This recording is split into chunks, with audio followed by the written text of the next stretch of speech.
April 6ರಿಂದ ಕಟಕ ರಾಶಿ ಸೇರಿ ಈ ರಾಶಿಯವರು ಮುಟ್ಟಿದ್ದೆಲ್ಲ ಚಿನ್ನ, ಮಂಗಳನಿಂದ ಭರ್ಜರಿ ಅದೃಷ್ಟ. 2026ರ ಏಪ್ರಿಲ್ 6ರಂದು ಗ್ರಹಗಳ ಸೇನಾಧಿಪತಿಯಾದ ಮಂಗಳನು ಮೀನ ರಾಶಿಯಲ್ಲಿ ಚಲಿಸುತ್ತಲೇ ಉತ್ತರ ಭಾದ್ರಪದ ನಕ್ಷತ್ರವನ್ನ ಪ್ರವೇಶಿಸುವುದು. ಮಂಗಳನ ಈ ಚಲನೆಯಿಂದಾಗಿ ಈ ರಾಶಿಗೆ ಸೇರಿದ ಜನರ ಭರಪೂರವಾದ ಲಾಭ ದೊರಕುವ ಯೋಗ ನಿರ್ಮಾಣವಾಗುತ್ತೆ. ಯಾವ ರಾಶಿಗಳು ಅಂತ ಈಗ ತಿಳಿದುಕೊಳ್ಳೋಣ. ಉತ್ತರ ಭಾದ್ರಪದ ನಕ್ಷತ್ರದ ಅಧಿಪತಿ ಶನಿದೇವನಾಗಿದ್ದಾನೆ. ಈ ನಕ್ಷತ್ರವು ರಹಸ್ಯ, ಧೈರ್ಯ, ಆಧ್ಯಾತ್ಮಿಕ ಇತ್ಯಾದಿಗಳನ್ನು ಪ್ರತಿನಿಧಿಸುತ್ತೆ. ಯಾವಾಗ ಮಂಗಳನು ಈ ನಕ್ಷತ್ರದಲ್ಲಿ ತನ್ನ ಸಂಚಾರವನ್ನ ಮಾಡುವುದೋ ಇದು ನಿಮ್ಮ ಉತ್ಸಾಹದ ಮೇಲೆ ಪರಿಣಾಮ ಬೀರೋದ್ರಿಂದ ಕೋಪ ಮತ್ತು ಅವಸರದಲ್ಲಿ ನಿರ್ಧಾರಗಳಿಂದ ನಷ್ಟ ಉಂಟಾಗಬಹುದು.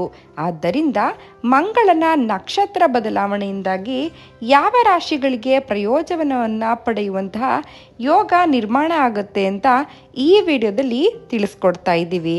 ಮೊದಲನೆಯ ರಾಶಿ ಕಟಕ ರಾಶಿ.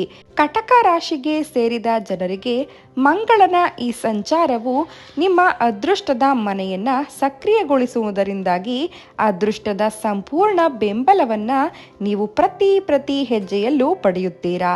ಹಾಗೆಯೇ ಬಹಳ ಸಮಯದಿಂದ ಅಪೂರ್ಣಗೊಂಡಂತಹ ನಿಮ್ಮ ಕೆಲಸಗಳು ಈ ಅವಧಿಯಲ್ಲಿ ಪೂರ್ಣಗೊಳ್ಳುತ್ತೆ.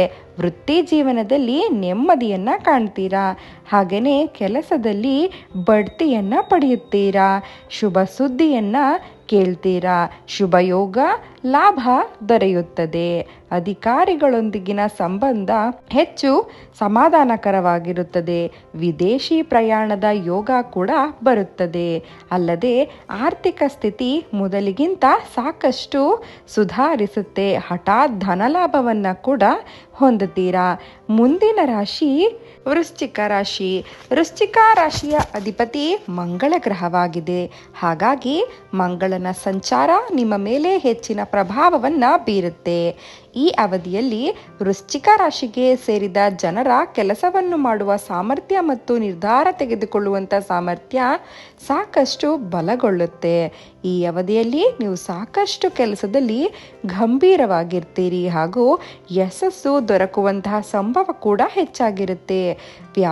ವ್ಯವಹಾರ ಮಾಡುವ ವೃಶ್ಚಿಕ ರಾಶಿಗೆ ಸೇರಿದ ಜನರು ತಮ್ಮ ವ್ಯಾಪಾರವನ್ನ ವಿಸ್ತರಿಸಬಹುದಾಗಿದೆ. ಹಾಗೆಯೇ ಹೊಸ ಅವಕಾಶಗಳು ಕೂಡ ದೊರಕುತ್ತೆ. ವಿದೇಶಿ ಸಂಬಂಧಿಸಿದಂತೆ ಉತ್ತಮ ಲಾಭವನ್ನ ಪಡೆಯುವಂತಹ ಯೋಗವಿದೆ. ಒಳ್ಳೆಯ ಮದುವೆ ಸಂಬಂಧ ಕೂಡ ಕೂಡಿ ಬರುತ್ತೆ. ಇನ್ನು ಮುಂದಿನ ರಾಶಿ ಮಕರ ರಾಶಿ.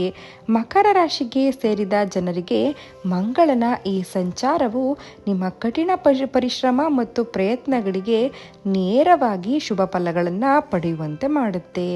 ಈ ಅವಧಿಯಲ್ಲಿ ನಿಮ್ಮ ಸಣ್ಣ ಪುಟ್ಟ ಪ್ರಯತ್ನಗಳಿಂದಾಗಿ ದೊಡ್ಡ ಮಟ್ಟದ ಫಲಿತಾಂಶ ದೊರೆಯುತ್ತೆ. ಈ 3 ರಾಶಿಯವರು ಮುಟ್ಟಿದ್ದೆಲ್ಲ ಚಿನ್ನವಾಗುತ್ತೆ. ಸರ್ಕಾರಿ ಕೆಲಸಗಳು ಕೂಡ ಕೈಗೂಡುವಂತ ಸಾಧ್ಯತೆ ಹೆಚ್ಚಾಗಿರುತ್ತೆ. ಸ್ಪರ್ಧಾತ್ಮಕ ಪರೀಕ್ಷೆಗಳನ್ನು ತಪ್ಪಿಸಬೇಡಿ.